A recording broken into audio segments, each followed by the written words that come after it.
That doesn't work. Yeah.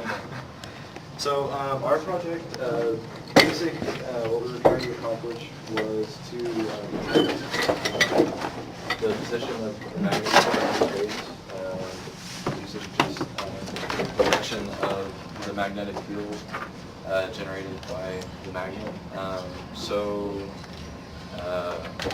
We're sensing magnetic field using these compass sensors, which we purchased from PNI. And anyway, so we can sense. These are the magnetic sensors here, and we have 3 of them. So we're basically, should we demo first, or should we? Whatever you want. Whatever the best way to sell yourself. Why don't we show the demo? Okay, so we'll start out. Stop. That is our magnet. What we did is you have to keep the magnet in the same orientation so that the magnetic field comes around in the same way. What does the system do? So our system, based on the assumption that our magnet is oriented with its polarity vertical, calculates, well, first it calculates location in this plane using, so if you can visualize, the magnetic field is coming around the polarity, the pole of this magnet in this orientation. So projection onto these magnets will indicate a heading to where the center of this magnet is in this plane. So we can detect movement in this plane. Let me adjust this. So we have a vertical perspective here. These 3 dots are supposed to be indicating where we're assuming the sensor is located. So 3 dots. You have one location for the sensor. You have 3 dots indicating they're located. These are supposed to indicate where the sensors are located. Give you a perspective. Give you a perspective. Oh, from the sensor's perspective. Right. So, and this wall is indicating where we're detecting the magnet. So we can detect using just these 2 in this plane alone. So we can. Can you explain again? Because this project is relatively abstract. So can you explain where's the plane? The Right. 3 sensors, what planes? Right. So we can detect position in any plane that is parallel to the plane defined by these 2 sensors, which would be like this here. So, and regardless of height, we should be able to detect Left or right, Yeah. in a planar. right. And Did you write a triangulation algorithm to do that? Or? Yeah. You wrote it? Or? Yeah. We all help. So, and then based on. No, you only said 2 sensors. What about this one?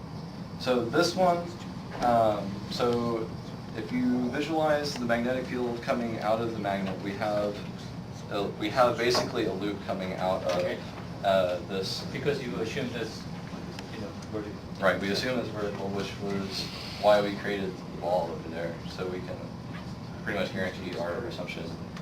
Anyways, so we have a magnetic field coming out of here, and I have a diagram. If this is our magnet here, we have a magnetic field coming out and around. And so we can pick up this measurement right here, which is basically just What is picking up? This is your sensing field? Right, so if we assume that... This one? Right. So this would be where the sensor would be located in this diagram. And so we can pick up the tangential element of this magnetic field here. And if we make the assumption that the magnetic field goes in a circle, which is somewhat, yeah, anyways. So, and so we've already calculated this value right here, which we call the magnitude, which is given any point in this plane, we can calculate this vector here, which gives and then we take the magnitude of that, which gives us this. And so what we're looking for here is this h, which is an offset from this sensor. So we can calculate that based on, we calculate r, which we can calculate as the magnitude divided by 1 cosine of this angle here. And that'll give us the R, and then calculating this height is just a matter of R times sine of alpha after that. And that will give us an offset from this sensor. So, and then we can use that. Okay, show us. Anyways, okay. So, I just see how much. Do the line drawing. all right. So if this is like from the frontal perspective, so we have the height calibration, so we can detect a change in height and back and forth. And so we've rigged up like a somewhat of a drawing application here. So Can you go below the vertical plane? if we go below this plane, then we can still detect in this plane. We have actually been having some issues with the height calculation with that because we have polarity inversion on this, right, on these sensors. We can if we go across this, we've managed so that we can still get a valid reading. But if we go underneath, then we have somewhat of a good reading, but anytime, anywhere close to this plane starts becoming iffy because the projection of the magnetic field onto these two magnets in this plane becomes very small, so that it's much more susceptible to interference. But up at this level, the projection is much larger. So, And then pull it away. yeah. Oh, really? And then, Yeah, that's why it turns out, you can see some of his lines running right. Yeah. yeah. So could you try to make a cube right now? I can try. Well, just by, I just want to see what it looks You like. can do it just by like. Yeah, just feel. by trying. Yes. How do you know what's the ground truth? The what? Ground truth. Ground truth? Yes. Be more specific, what do you mean?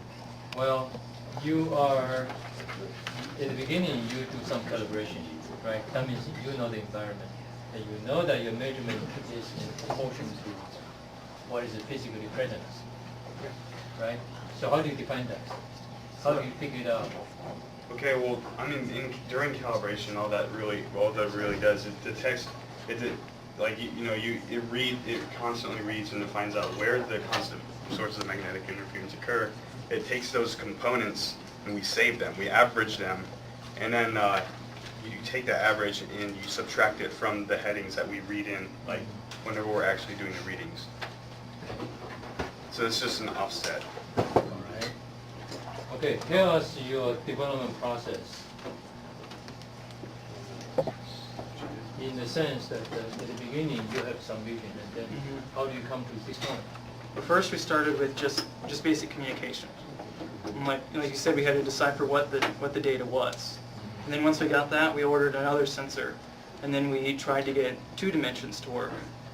And we spent a lot of time getting the 2 dimensions to work and getting the noise out of the system, figuring out what was the optimal padding size to average the values, figuring out things like we can normalize the vectors from each one so that not one value dominates the other. And then after that, we went ahead about like a week and a half ago, decided to go with 3 dimensions, and we rush ordered the 3rd sensor. And then we've been playing with 3 dimensions. You're going to cause me a bundle, right? It was really, the process was really just one sensor at a time. Get one working, get another one, and then find out that axis. And then we came up with the 3rd one at the very What's the end. most rewarding part in this design? There was, well, as far as so the most significant breakthrough I think we had at some point was, for the longest time, our communication between the sensors and the board was actually very slow, and we were only getting probably updates at about 12 hertz. So it was very choppy and very erratic at that point. We evaluated a way to change the timing of the communication so that it was more stable, but we were actually able to increase the rate at which we received data by a factor of 3. All right.